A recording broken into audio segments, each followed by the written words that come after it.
नमस्कार, मुद्दे की बात में आप सभी का स्वागत है। मैं हूं आपके साथ ऋषि शुक्ला और बात करेंगे कैबिनेट विस्तार कितना असरदार।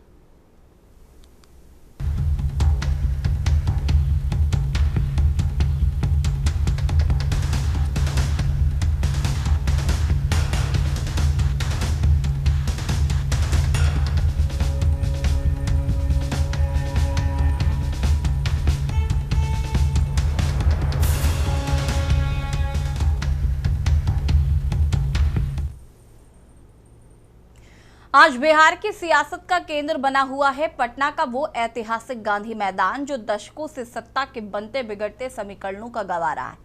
आज दोपहर 12 बजे के बाद यहां से बिहार की नई टीम का आगाज होने जा रहा है। कहते हैं कि राजनीति में कोई भी फैसला बिना किसी गणित के नहीं लिया जाता। आज होने वाला ये कैबिनेट विस्तार महज मंत्रियों की शपथ भर नहीं है, बल्कि 2025 के विधानसभा चुनाव और मौजूदा सियासी हालात को साधने की एक सोची समझी बिसात है। बीजेपी के प्रदेश अध्यक्ष संजय सरावगी के बयानों और सियासी गलियारों की चर्चाओं पर गौर करें तो इस बार सबका साथ की झलक साफ देखी जाएगी। भाजपा कोटा से 12, जेडीयू से 11 और लोजपा रामविलास की पार्टी से 2 संभावित मंत्रियों के साथ ये टीम करीब 30 से 32 सदस्यों की होने वाली है। हवाओं में तैरती अटकलों के बीच सबकी नजरें गृह मंत्री अमित शाह के इस फाइनल ओके पर टिकी हैं, जो ये तय करेगा कि सम्राट चौधरी के जोश के साथ कौन कौन से चेहरे इस रथ पर सवार होंगे। क्या बीजेपी अपने पुराने चेहरों पर भरोसा जताएगी या नए युवाओं को मौका देकर भविष्य की लीडरशिप तैयार करेगी। लेकिन सवाल वही है, ये कैबिनेट विस्तार बिहार की जनता के लिए कितना असरदार होगा। क्या ये नई टीम सिर्फ सियासी आंकड़ों को ठीक करने के लिए है या फिर विकास की अटकी हुई फाइलों में जान फूकी जाएगी। एक तरफ विपक्ष की पैनी नजरें हैं तो दूसरी तरफ जनता की उम्मीदें। गांधी मैदान की शपथ के बाद असली परीक्षा सचिवालय की उन कुर्सियों पर होगी जहां से बिहार के भविष्य का फैसला होना है। फिलहाल मन सज चुका है, कुर्सियां लग चुकी हैं और पटना की तपिश में सियासी पारा अपने चरम पर है।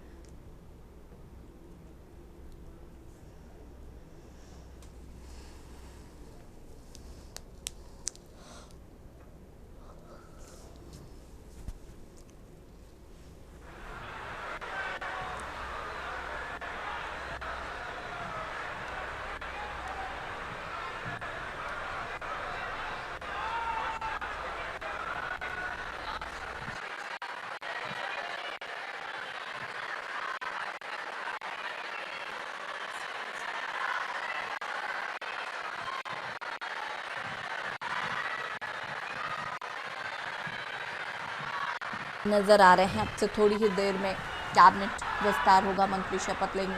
पूर्व बीजेपी अध्यक्ष जेपी नड्डा, चिराग पासवान सहित तमाम दिग्गज बिहार के नेता यहाँ पर मौजूद हैं।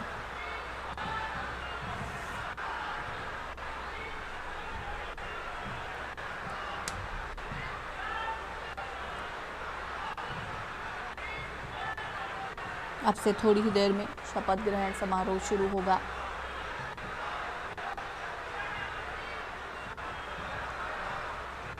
और कैबिनेट विस्तार किया जाएगा। सवाल यह है कि क्या नए चेहरों पर दाव खेला जाएगा, क्या सियासी समीकरण साधने की कोशिश की जाएगी।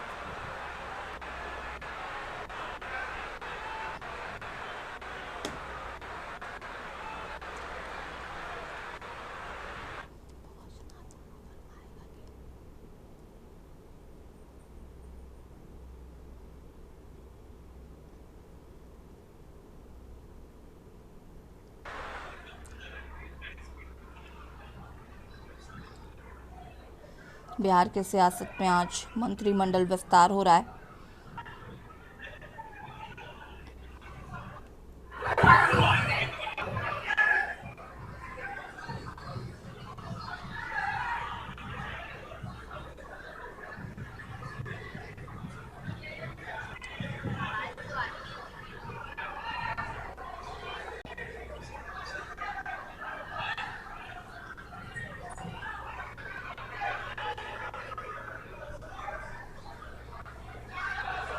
केंद्रीय गृह मंत्री अमित शाह पहुंच चुके हैं। बीजेपी के राष्ट्रीय अध्यक्ष नितिन नवीन मंच पर मौजूद हैं। बीजेपी के पूर्व राष्ट्रीय अध्यक्ष जेपी नड्डा आपको तस्वीरों में नजर आएंगे। चिराग पासवान, नीतीश कुमार भी मंच पर मौजूद हैं। अब से थोड़ी ही देर में शपथ ग्रहण समारोह शुरू होगा।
और ये तस्वीरें आपको दिखा रहे हैं मंच की, जो आप पर अब से थोड़ी देर में मंत्रिमंडल का विस्तार होगा।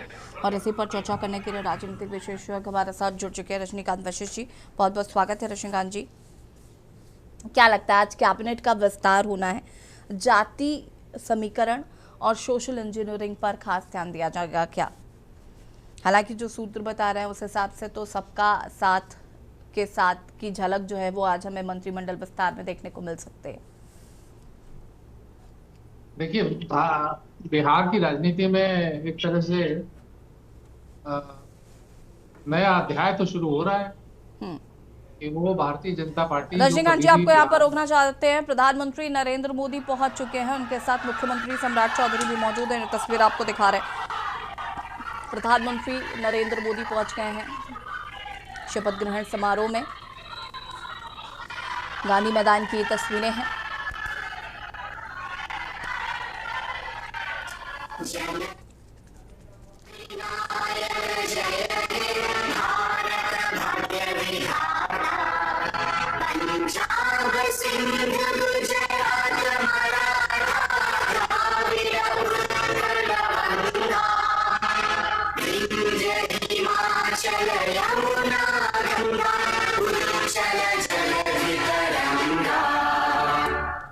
शुभ नामे जागे, तव शुभ आशीष मांगे, गाहे तव गाथा, जन गण मंगल दायक, जय हे भारत भाग्य विधाता, जय हे जय हे जय हे जय जय जय जय हे।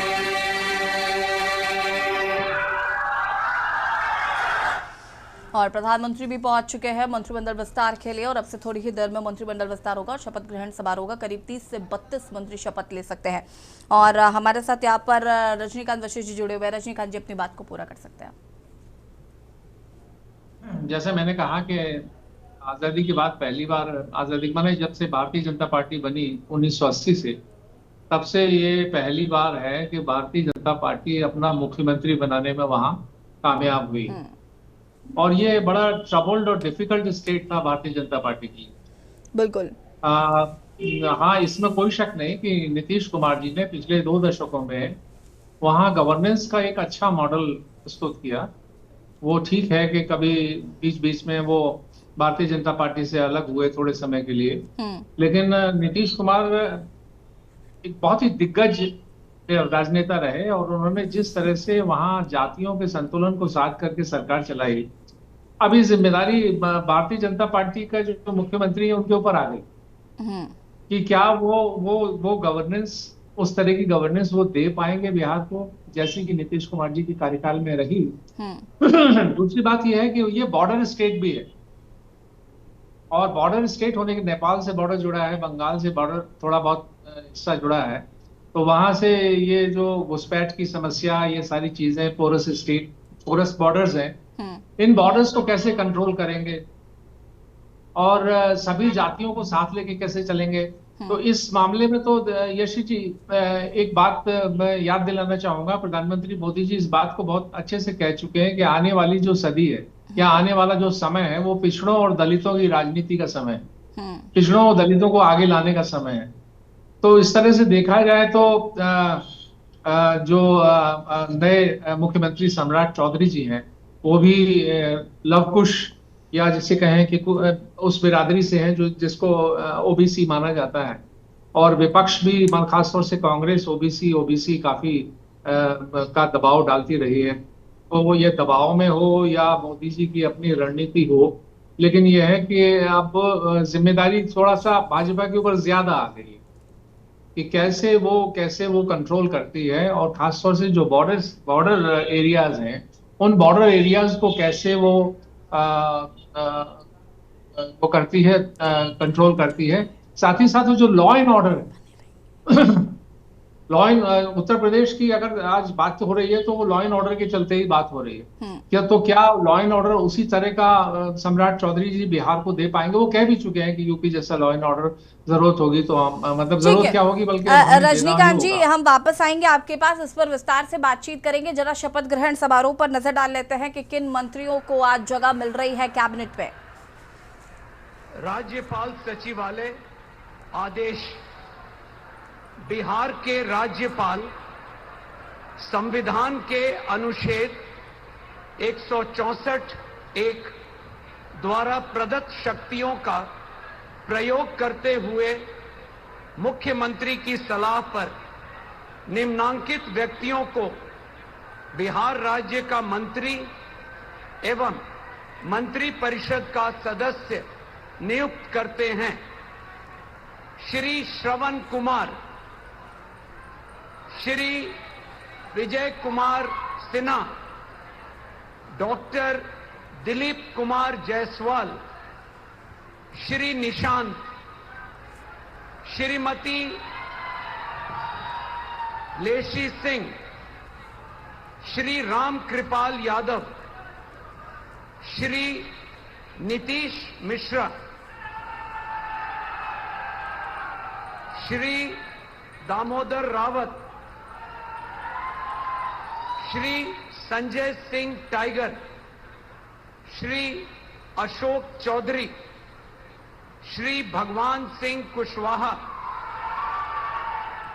श्री अरुण शंकर प्रसाद, श्री मदन सहनी,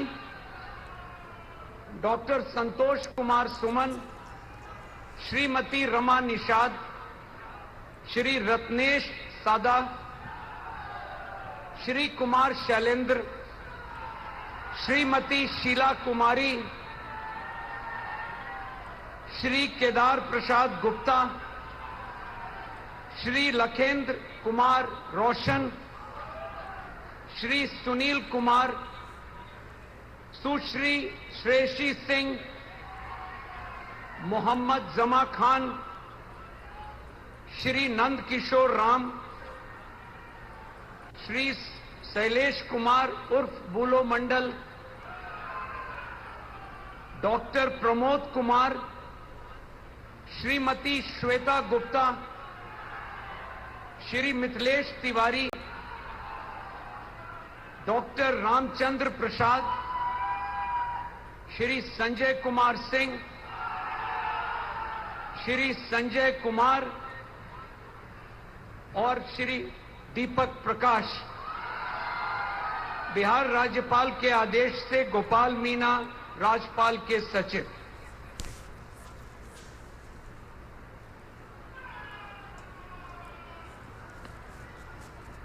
माननीय मंत्रीगण मनोनीत श्री श्रवण कुमार, श्री विजय कुमार सिन्हा, डॉक्टर दिलीप कुमार जायसवाल, श्री निशांत, श्रीमती लेसी सिंह से अनुरोध है कि पद एवं गोपनीयता की शपथ ग्रहण करने की कृपा करें।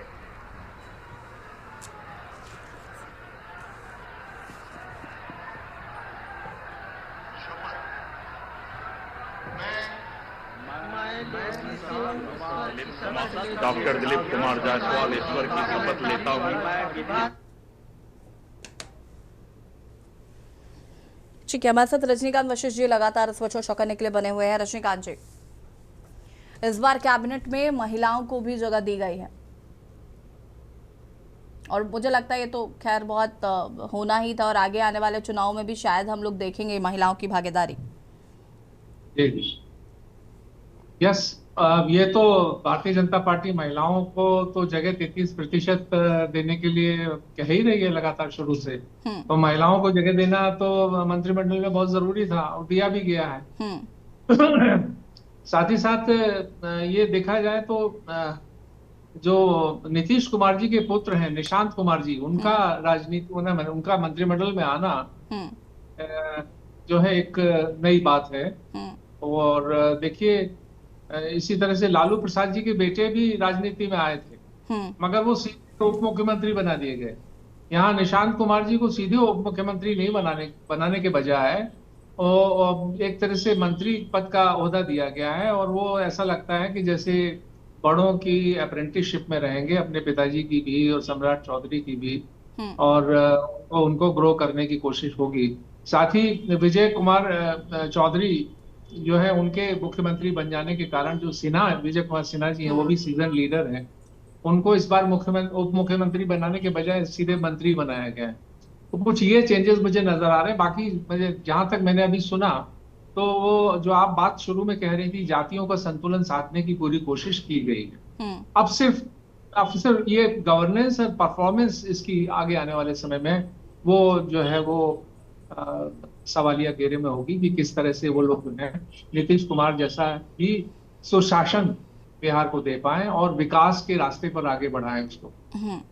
निशांत कुमार जी की बात करें तो देखिए, अभी तो वो अपनी राजनीतिक जमीन ही तलाश रहे हैं। अभी तो उन्होंने कदम रखा है, उनको इंट्रोड्यूस किया गया बाकायदे नीतीश कुमार जी द्वारा, और अभी वो एक यात्रा भी निकाल रहे हैं ताकि वो जनता के बीच अपनी पैठ बना सकें, और उन्होंने वो यात्रा शुरू की है फिलहाल। लेकिन अगर हम बात करें निशांत कुमार जी की, तो उनके पार्टी में आने के बाद विपक्ष को एक मुद्दा जरूर मिला रजनीकांत जी। वो मुद्दा ये था कि जातिवाद, माफ कीजिएगा, परिवारवाद, जिसकी बात लगातार हमेशा सत्ता पक्ष ने कहा कि हम परिवारवाद को बढ़ावा नहीं देते हैं, हम हमेशा जमीनी कार्यकर्ताओं पर भरोसा जताते हैं, तमाम चीजें। निशांत कुमार की एंट्री के बाद विपक्ष को एक मौका मिला, उन्होंने परिवारवाद के लिए सरकार को घेरना शुरू कर दिया।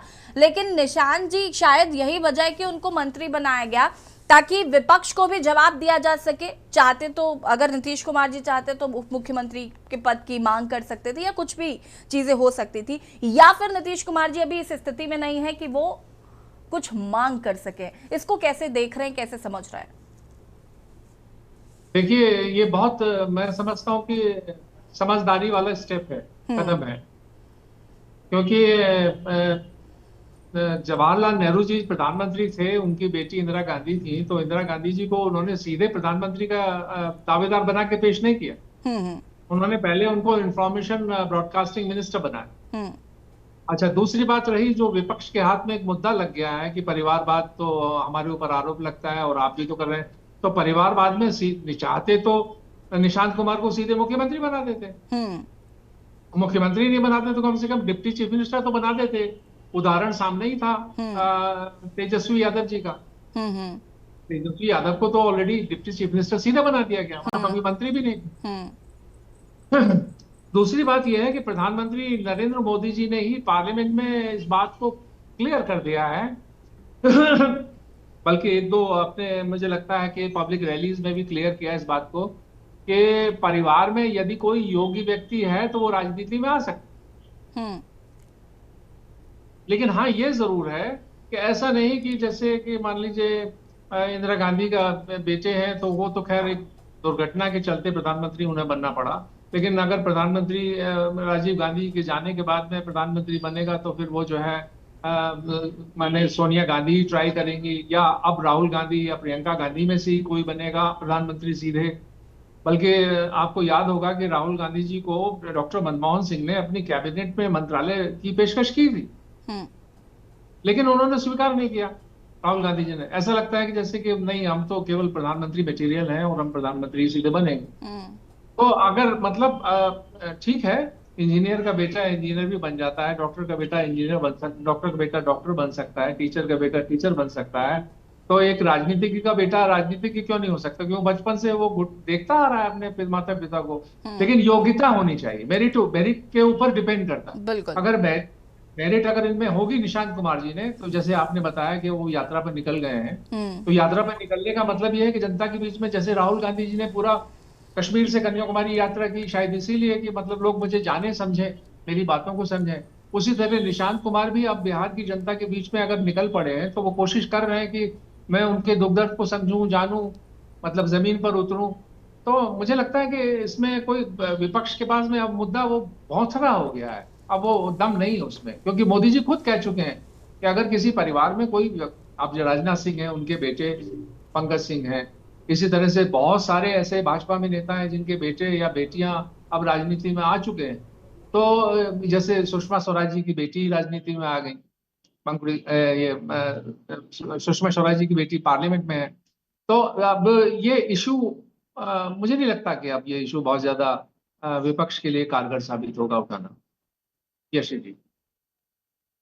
कांजी, इसमें आपको क्या नजर आ रहा है कि वो जो सहयोगी दल हैं, हमेशा विभागों के बंटवारे को लेकर वो जो खींचतान मची रहती है, क्या उसे सुलझाने की कोशिश की गई है? हाँ बिल्कुल, बिल्कुल एक संतुलन बना के तो चलना ही होगा। अब ये तो हर पॉलिटिशियन की महत्वाकांक्षा होती है कि मुझे अगर विभाग मिले तो वो ऐसा विभाग मिले जो अच्छा हो, जिसमें काम करने का मौका।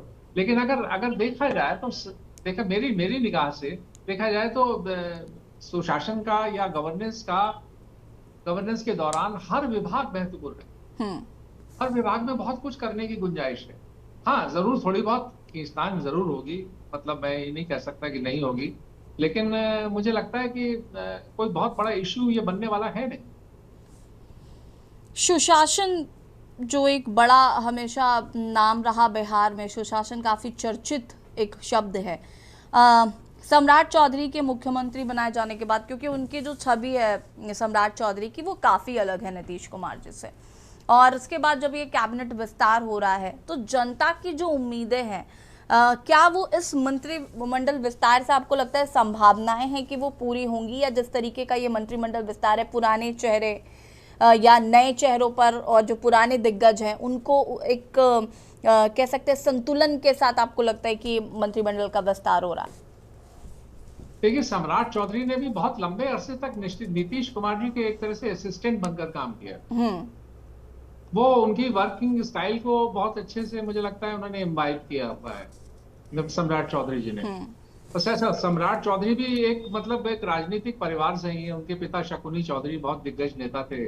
लालू जी, मतलब जब माने लालू जी का उदय हो रहा था उसके पहले से, उसके कर्पूरी ठाकुर जी के समय से वो एक बड़े सीजन लीडर रहे हैं। सम्राट चौधरी ने भी अपने पिता से या परिवार से राजनीति का ककहरा सीखा है, और साथ ही साथ उन्होंने जो नीतीश कुमार जी की जो वर्किंग स्टाइल है उसको मुझे लगता है अच्छे से समझा है। और ठीक है, उनकी छवि जैसी भी रही हो, थोड़ा कड़क वाली छवि रही है, ये है।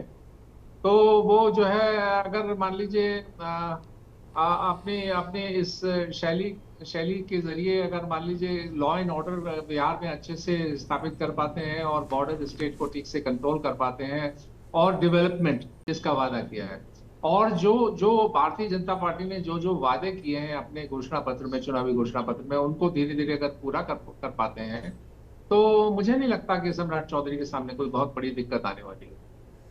ठीक है, विपक्ष की बात कर लेते हैं। मंत्रिमंडल विस्तार के बाद ये जो जातिगत समीकरण बिठाने की कोशिश की गई है, या जो और चेहरे, नए चेहरे, महिलाओं की एंट्री, इसका कितना नुकसान उनको होगा, या उनके लिहाज से अगर हम विपक्ष के नज़रिए से इस मंत्रिमंडल विस्तार को देखें तो वो उसको किस नज़रिए से देखेंगे? क्योंकि जैसे कि नीतीश कुमार जी के बेटे निशांत कुमार जी की एंट्री होना, महिलाओं का समीकरण, जनता पर इसका असर आगे आने वाले चुनाव में ज़रूर पड़ेगा। बिल्कुल पड़ेगा, बिल्कुल पड़ेगा। देखिए, अब सामने देखा जाए तो लोकसभा का चुनाव है 29 में, तो भारतीय जनता पार्टी खासतौर से ये चाहेगी कि 29 में बिहार से हमको अच्छा फल मिले। तो अच्छा, दूसरी बात यह है कि जैसे आपने जाति वाली बात कही, जाति की राजनीति देखिए खत्म नहीं हो रही है। इसीलिए आपने देखा कि जैसे जैसे मैं उदाहरण के तौर पर कहूं कि मुलायम सिंह जी के राजनीति या लालू यादव जी के राजनीति में उभरने के बाद जो एक जाति है यादव, उसने अपने आप को बहुत शक्तिशाली पाया। वो शक्तिशाली हुई, पाया नहीं बल्कि होने लगी। उसी तरह से जैसे कांशीराम और मायावती जी सामने आए तो कांशीराम मायावती जी को उभार के साथ ही एक विशेष जाति जो है वो उसने अपने आप को ये महसूस किया कि हमें जो है पावर शेयरिंग का मौका मिल रहा है और अब हमारे हाथों में भी ताकत आई है। तो उसी तरह से छोटी छोटी जातियां हैं। और वैसे भी बिहार में यदि आप देखें तो बिहार माने अंग प्रदेश माने अगर आप थोड़ा सा और पीछे जाएं 320 420 ईस्वी के आसपास, तो चाणक्य ने जो प्रयास किया था, चाणक्य ब्राह्मण थे, चाणक्य ने जो प्रयास किया तो वो किसको लेके आए? चंद्रगुप्त मौर्य को लेके आए। पिछड़ी जाति के माने जाते हैं आज के हिसाब से भी। तो वो माने कुल मिलाकर के उनको राज में ये बात अंबेडकर जी ने भी कही कि हमें पावर शेयरिंग चाहिए। अब मतलब ऐसा नहीं कि खाली हमको जो है आपने आरक्षण का लाभ दे दिया कुछ थोड़ा सा और हमको कुछ नौकरियां मिल गई, ये सारी मिल गई, लेकिन हमें पावर की शेयरिंग चाहिए। प्रॉपर पावर शेयरिंग होगी तो हम अपने समाज को आगे बढ़ाने का प्रयास करेंगे। तो जातियों का जो कुल मिलाकर के ये जोड़ तोड़ है, ये बहुत जरूरी था बिहार में साधना। बिहार में साधना, उत्तर प्रदेश में भी। उत्तर प्रदेश में ये आप देख लीजिए कि अगर मान लीजिए पीडीए वाली बात बहुत पुख्ता है तो क्या वजह थी कि अनुप्रिया पटेल अपनी पार्टी अलग लेके आ गई, या ओम प्रकाश राजभर जी अपने अपने समाज को लेके आ गए, या निषाद जी अपने समाज को लेके आ गए। तो ये तो तभी हुआ ना कि अगर मान लीजिए पावर एक पर्टिकुलर जाति को मिली तो वो समाज तो उभर गया, उठ गया, ताकतवर हो गया। और जो उनसे जुड़े लोग थे, जो इस उम्मीद से आए थे कि चलो इनको बनाते हैं तो हमारा भी भला होगा, तो उन छोटी छोटी जातियों का भला नहीं हुआ। इसीलिए इन सबको जोड़ करके चलना, मुझे लगता है कि आज किसी भी दल के लिए, चाहे भारतीय जनता पार्टी हो, चाहे कांग्रेस हो, चाहे क्षेत्रीय दल हो, उन सबके लिए बड़ा जरूरी हो गया है कि वो सभी जितनी भी जातियां हैं ढेर सारी, उन सबको ये एहसास कराएं कि भाई देखो पावर शेयरिंग में भी हम तुमको आप हिस्सा देंगे। मुझे लगता है। चलिए ठीक है, रजनीकांत जी बहुत बहुत शुक्रिया हमारे साथ जुड़ने के लिए। और बता दें आपको कि कैबिनेट विस्तार हो रहा है, सम्राट चौधरी की कैबिनेट का विस्तार किया जा रहा है। प्रधानमंत्री नरेंद्र मोदी यहाँ पर नजर आ रहे हैं और सबका साथ की एक झलक जो है वो आज यहाँ पर इस कैबिनेट विस्तार में देखने को मिल रही है।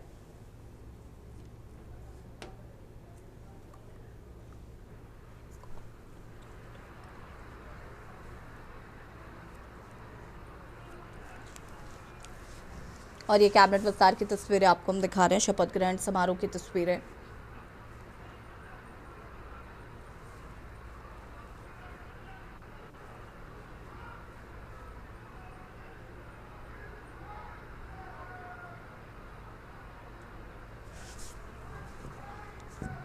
माननीय मंत्रीगण मनोनीत श्रीमती श्वेता गुप्ता, श्री मिथिलेश तिवारी, डॉक्टर रामचंद्र प्रसाद, श्री संजय कुमार सिंह, श्री संजय कुमार एवं श्री दीपक प्रकाश से अनुरोध है कि पद एवं गोपनीयता की शपथ ग्रहण करने की कृपा करें।